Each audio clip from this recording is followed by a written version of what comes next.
আমি মনে করি আমাদের যুবক যুবতী ভাই বোনদের ধ্বংসের পিছনে একমাত্র কারণ তাদের পিতা মাতা। আসসালামু আলাইকুম। ওয়ালাইকুম আসসালাম। কি অবস্থা ভাই, কি করো? এই তো ভাই বসে আছি। ভাইয়ের মন টন কি খারাপ নাকি? না, মন খারাপ না। দেখে তো অনেক চিন্তিত লাগছে।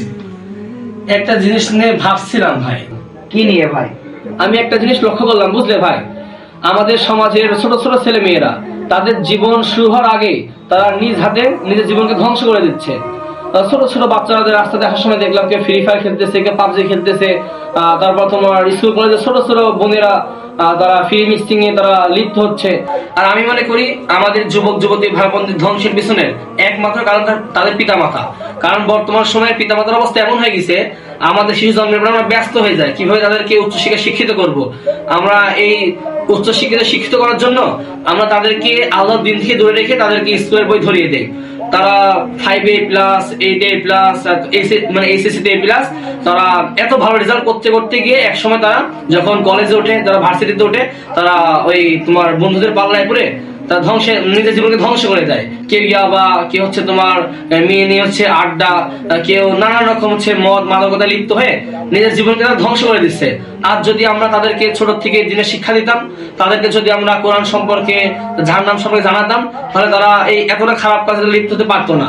এই জন্য আমি চিন্তা ভাবনা করতেছি কি, যদি আমাদের সমাজের যতগুলো ছোট ছোট বাচ্চারা আছে যারা ফ্রি ফায়ার পাবজি নিয়ে পড়ে আছে, আমি ভেবে দেখলাম যদি আমরা একটা বক্তব্যের আয়োজন করি, তাহলে তারা আর বক্তব্য যদি আমরা দিনের শিক্ষা দেই, তাহলে তারা অনেকটাই নিজেকে সংশোধন করতে পারবে। এই জন্য ভাবতেছি আমাদের যে মহল্লার মসজিদে মক্তব চালু করা যায় কিনা, কি বলো তুমি? হ্যাঁ ভাই, তোমার সিদ্ধান্তটা ঠিকই আছে।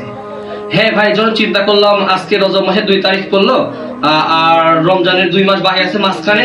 এখন মহল্লার যে সকল বাচ্চারা তোমার যে ফ্রি ফায়ার পাবজি যারা খেলতেছে, ওদেরকে বাসায় গিয়ে গিয়ে ওদেরকে বলবো মক্তবের কথা, মাইকে অ্যানাউন্স করে দেবো ইনশাআল্লাহ তাআলা। ওদের পিতা মাতাকে বলবো না, এই রমজান মাসে হচ্ছে একটা আয়োজন করবো, বুঝলে। যারা দ্রুত কোরআন ধরবে কিংবা যারা ইসলাম সম্পর্কে ভালো জানবে, তাদের একটা প্রশ্ন করা হবে, ওই ক্ষেত্রে পরীক্ষা নেব। যারা ইসলাম সম্পর্কে সবচেয়ে ভালো জানবে আর কোরআন ভালোভাবে পড়তে পারবে, তাদের জন্য একটা পুরস্কারের আয়োজন করবো ইনশাআল্লাহ তাআলা। তো মক্তবের আয়োজন করতে হলে তো তোমার হচ্ছে ইমাম সাহেবের সঙ্গে কথা বলতে হবে। এখন তো জোহরের মনে হয় ওয়াক্ত, হুজুর মনে হয় মসজিদে বসে আছে। চল হুজুরের সঙ্গে আমরা কথা বলে দেখি। আচ্ছা চলো ভাই।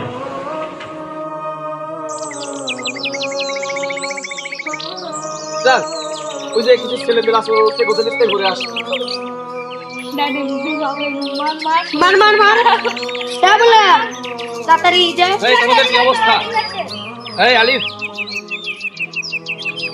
এই হাই বললা। শোনো, তোমাদের হচ্ছে মসজিদের মহল্লাতে আমরা বাচ্চাদের মক্তবের আমরা আয়োজন করেছি। 3 মাসের মধ্যে যারা সবচেয়ে ভালো কোরআন পড়তে পারবে কিংবা কোরআন আগে ধরবে, তাদের জন্য পুরস্কার আছে। তোমরা ইনশাআল্লাহ তাআলা মসজিদে সকালে নাম লেখা দেবে, কেমন? জি।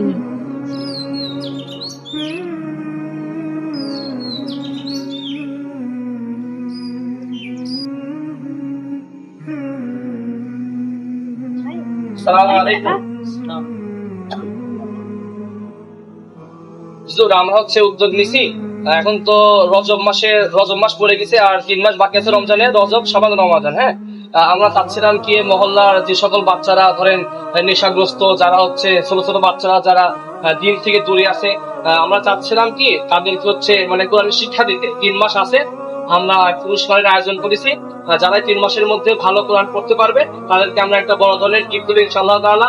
আপনার কি সময় আছে? যদি সময় থাকে তাহলে আমরা ইনশাআল্লাহ মাইকে অ্যানাউন্স করবো। তাই মহল্লাবাসীর মানে উদ্দেশ্যে আমরা একটা মক্তবের এখানে আয়োজন করতে যাচ্ছি।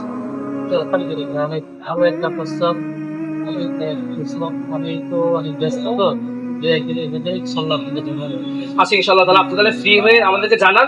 আপনি জানালে ইনশাআল্লাহ তাআলা আমরা কার্যক্রম শুরু করবো ইনশাআল্লাহ তাআলা। আসসালামু আলাইকুম।